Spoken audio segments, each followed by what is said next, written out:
Hi hello welcome to Shanmukha రుచులండి. ముందుగా మేము ఈరోజు చేసుకోబోతున్న రెసిపీ చక్కెర పొంగలండి. ముందుగా స్టవ్ ఆన్ చేసుకొని ప్యాన్ పెట్టుకొని 1 కప్పు బెల్లం తీసుకొని ఆ కప్పులో పావు కప్పు నీళ్లు పోసుకోవాలండి. పావు గ్లాస్ నీళ్లు పోసుకొని ఇదంతా బాగా కరిగించుకోవాలండి. కరిగించుకున్నానండి.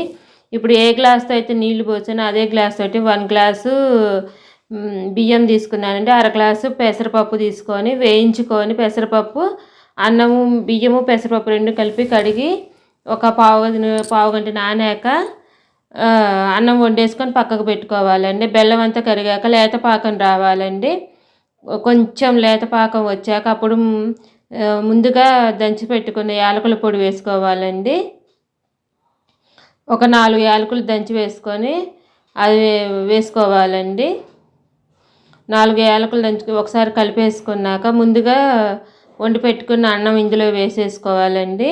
ఇలా 1కి 2 నీళ్లు పోసుకోవాలండి. మనం దేంతో కొలుచుకున్నామో దాంతో 1కి 2 నీళ్లు పోసుకోవాలండి. అర గ్లాసు పెసరపప్పు ఉంటుంది కాబట్టి అర గ్లాసు నీళ్లు పోసుకొని అంతా ఒకసారి అన్నం మొత్తం వేసి బాగా కలిపేసుకోవాలండి. పాకం అంతా అన్నానికి పట్టేటట్టు బాగా కలిపేసుకోవాలండి. మీ దగ్గర పచ్చకర్పూరం ఉంటే కూడా వేసుకోండి, లేకుంటే లేదండి, అది ఆప్షనల్ అండి. మా వీడియో కనుక ఫస్ట్ టైం చూస్తున్నట్టయితే మా ఛానల్ని సబ్స్క్రైబ్ చేసుకోండి. సబ్స్క్రైబ్ చేసుకోవడం మాత్రం మర్చిపోమాకండి. ఇప్పుడు అన్నానికి అదంతా బాగా పట్టేటట్టు కలిపేసుకోవాలండి. పాకం అంతా అన్నానికి పట్టేటట్టు కలుపుకున్నాక ఇది పక్కకు పెట్టుకొని డ్రై ఫ్రూట్స్ వేయించుకోవాలండి. దీనికి ఎండు కొబ్బరి ముక్కలు, జీడిపప్పు, కిస్మిస్ వేసుకోవాలండి. మెయిన్గా ఈ అన్నానికి మా వీడియో కనుక ఫస్ట్ టైం చూస్తున్నట్టయితే మా ఛానల్ని సబ్స్క్రైబ్ చేసుకోండి. సబ్స్క్రైబ్ చేసుకోవడం మాత్రం మర్చిపోమాకండి. ఇక దీనికి నేను చేసిన మెజర్మెంట్కి ఒక 20 గ్రాములు 25 గ్రాముల దాకా నెయ్యి పట్టిద్దండి. ఒక చిన్న ప్యాన్ తీసుకొని దాంట్లో ఒక నెయ్యి వేసుకోవాలండి.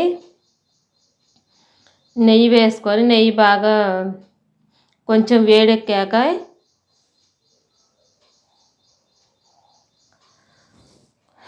నెయ్యి అంతా వేడెక్కాక పెసరపప్పు అండి కొంచెం వేయించుకొని చేసుకుంటే చాలా బాగుంటుందండి. నేను వేయించానండి. ఓకే, ఇప్పుడు